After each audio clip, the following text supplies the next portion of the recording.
सल्लल्लाहु अलैहि वसल्लम, सल्लल्लाहु अलैहि वसल्लम। अच्छा, अब जानवर ख़रीदते हुए क्या चीज़ें आपने देखनी है। सबसे पहली बात, 4 जानवरों की कुर्बानी जायज़ है। ऊँट, और ये गाय, भैंस भी गाय के हुक्म में ही है, और बकरा और दुम्बा।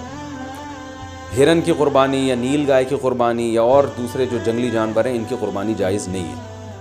इन 4 जानवरों में ऊँट की उम्र 5 साल होनी चाहिए, गाय की उम्र 2 साल होनी चाहिए, और बकरे की उम्र 1 साल होनी चाहिए, और दुम्बे की भी असल तो यही है कि 1 साल उम्र हो, लेकिन अगर 6 महीने का दुम्बा और भेड़ या जो भी सरगोदा के कजले बड़े मशहूर हैं, 6 महीने का अगर देखने में साल का लगता है, यानी मोटा ताज़ा हो, तो 6 महीने का दुम्बा भी जायज़ है। 6 महीने से कम का जायज़ नहीं है। और 6 महीने का दुम्बा अगर देखने में 6 महीने का नहीं लग रहा, सॉरी 1 साल का नहीं लग रहा, बच्चा ही लग रहा है, छोटा लग रहा है, कमज़ोर है, फिर उसकी भी जायज़ नहीं है। तो दुम्बा अगर 6 महीने का मोटा ताज़ा है तो उसकी कुर्बानी जायज़ है। और बाकी बकरा 1 साल का होना ज़रूरी, और गाय 2 साल की, और ऊँट 5 साल का। अच्छा, इसमें ये बात ज़रूरी है कि यहाँ साल से मुराद इस्लामी साल है। मिसाल के तौर पर आप बकरा लेने के लिए गए मार्केट में, हाँ भाई कितनी उम्र है, उसने कहा कि जी इतनी उम्र है, तो आप उससे सीधा सीधा ये पूछें कि भाई पिछले साल बकरीद से पहले ये पैदा हो चुका था कि नहीं हुआ था। अगर पिछले साल बकरीद से पहले पैदा हो चुका था तो इस साल बकरीद में उसकी कुर्बानी जायज़ है। बल्कि पिछले साल अगर बकरीद वाले दिन पैदा हुआ था तो इस साल बकरीद वाले दिन जब वो टाइम गुजरेगा तो उस टाइम में भी इसकी कुर्बानी जायज़ हो जाएगी, क्योंकि पूरा साल इस्लामी साल गुजर चुका है। दांतों का एतबार नहीं है, याद रखें। लोग दांत को ज़्यादा फोकस कर रहे थे, 2 दांत है कि 4 दांत है कि खीरा है, तो दांत का एतबार नहीं है। असल हुक्म है जानवर की उम्र का, कि गाय 2 साल हो, और 2 साल में याद रखें दांत पूरे, जो माहिरीन है ना, जो बछड़े पालते हैं, वो कहते हैं 2 साल में दांत निकलते नहीं हैं, 2 साल पूरे होने के बाद निकलना शुरू होते हैं। तो अगर आपको किसी जानवर के बारे में यकीन है कि इसकी उम्र 2 साल हो चुकी है तो आप उसकी कुर्बानी कर सकते हैं, बछड़े की, चाहे वो खीरा ही क्यों ना हो। अलबत्ता मार्केट में लोगों को पता नहीं चलता, झूठ बहुत चलता है, तो इसलिए लोग दांत देखते हैं, क्योंकि दांत अगर निकले हुए हों, 2 दांत हैं, तो इसका यकीन होता है कि 2 साल से ऊपर का ही है। तो इसलिए लोग दांतों को फोकस कर रहे होते हैं, कि सामने वाले का पता नहीं होता कि सच कह रहा है कि झूठ कह रहा है। लेकिन अगर आपको सामने वाले की बात पर एतमाद आ जाए और वो यकीन दिला दे आपको कि भाई ये 2 साल का बछड़ा है, तो फिर बेशक खीरा भी हो तो आप उसकी कुर्बानी कर सकते हैं। और बकरा अगर 1 साल का हो चुका है, यकीन हो गया आपको, किसी भी तरह से यकीन हो गया, तो फिर बेशक खीरा भी हो, उसकी कुर्बानी भी आप कर सकते हैं। ये तो हो गया जी जानवर की उम्र के बारे में। ऐब कौन सा हो जानवर में जिसकी वजह से कुर्बानी नहीं होती, ये भी बहुत ज़्यादा सवाल पूछा जाता है। दुमें उठा के लोग चेक कर रहे होते हैं, ओरिजिनल है, प्लास्टिक की तो नहीं लगी हुई। तो अब चूँकि ज़्यादातर लोग सबसे पहले दुम ही चेक करते हैं, तो हम शुरू भी दुम ही से करते हैं। तो जानवर की जो दुम है अगर आधी कटी हुई है तो उसकी कुर्बानी जायज़ नहीं है, आधी से कम कटी हुई है तो कुर्बानी जायज़ है। तो इससे पता चलता है कि पूरी दुम ही अगर चिपकाई हुई है या सी हुई है तो भी कुर्बानी जायज़ नहीं है। तो कम से कम आधी दुम, आधी से ज़्यादा दुम उसकी सलामत होनी चाहिए। उससे थोड़ी बहुत कटी हुई है तो उससे कोई फ़र्क नहीं पड़ता। कान का भी यही हुक्म है, कान अगर आधा कटा हुआ है तो कुर्बानी जायज़ नहीं है, आधे से कम कटा हुआ है तो कुर्बानी जायज़ है।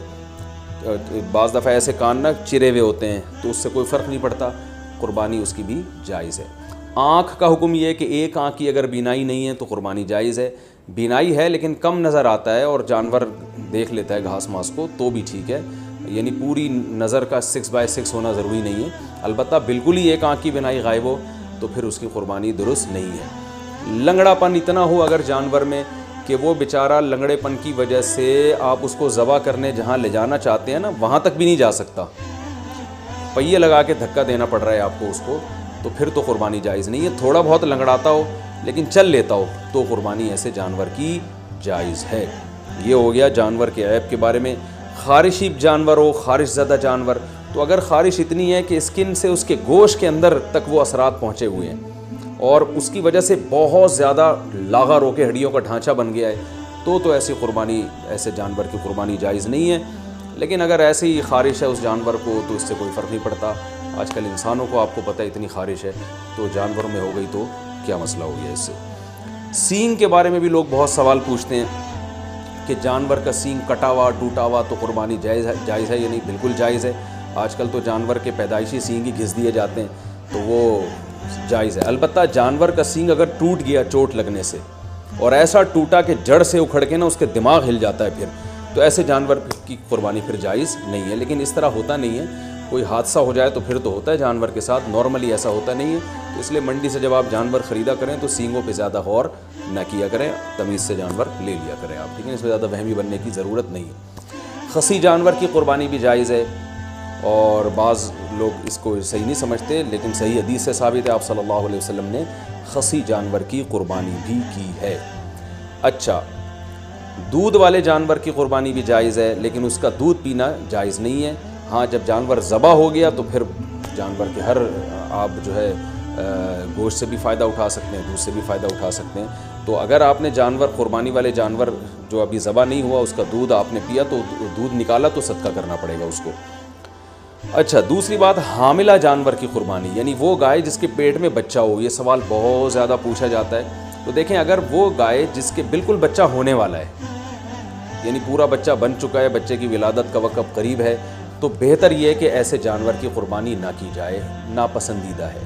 لیکن جائز ہے، قربانی ادا ہو جائے گی، بہتر یہ ہے کہ نہ کی جائے۔ اور اگر گائے گابھن ہے اور وہ ابتدائی مرحلے میں وہ حمل ہے اس کے، تو پھر اس میں کوئی یعنی پھر بہتر بھی یہی، پھر اس میں کوئی حرج نہیں ہے، اس کی قربانی آپ کر سکتے ہیں۔ تو اگر آپ جانور لے کر آ گئے، بعد میں پتہ چلا کہ اس گائے کے پیٹ میں تو بچہ ہے، تو اب چونکہ لا چکے ہیں، واپس تو کرنا آپ کے لیے بہت مشکل ہے۔ منڈی میں کون لے کے جائے گا اس کو؟ کراچی کی منڈی کو دیکھ کے ہم تو مسائل بتاتے ہیں بھائی، یہاں تو کیچڑ اب بارش میں ماشاءاللہ اتنا ہو گیا ہے کہ لوگ کیچڑ میں تیرتے ہوئے جا رہے ہیں منڈی میں، تو اب وہ اس گابن گائے کو آپ لے کے کیسے جائیں گے؟ تو پھر کوئی حرج نہیں ہے، آپ اس گابن گائے کو بھی ذبح کر سکتے ہیں، کوئی حرج نہیں ہے اس میں۔ ہاں، اس میں سے بچہ جب نکلے تو وہ بچہ اگر زندہ ہو تو فوراً اس کو بھی ذبح کر دیں آپ، تو اس کا گوشت بھی حلال ہو جائے گا۔ اچھا، لوگ یہاں ایک سوال پوچھتے ہیں، اس معصوم بچے کا کیا قصور ہے؟ تو میں ان کو جواب دیتا ہوں کہ اس کی ماں کا بیچاری نے کون سے کبیرہ گناہ کیے جن کو آپ کاٹ رہے ہیں؟ تو جیسے بچہ معصوم ہے تو اس کی اماں بھی تو بیچاری معصوم ہے، تو اللہ نے ہمارے لیے ان جانوروں کو حلال کیا، ہم ان کا گوشت کھا سکتے ہیں، تو اس لیے ہم ذبح کر سکتے ہیں۔ وہ بچہ اس کے پیٹ میں ہو تو بھی کر سکتے ہیں۔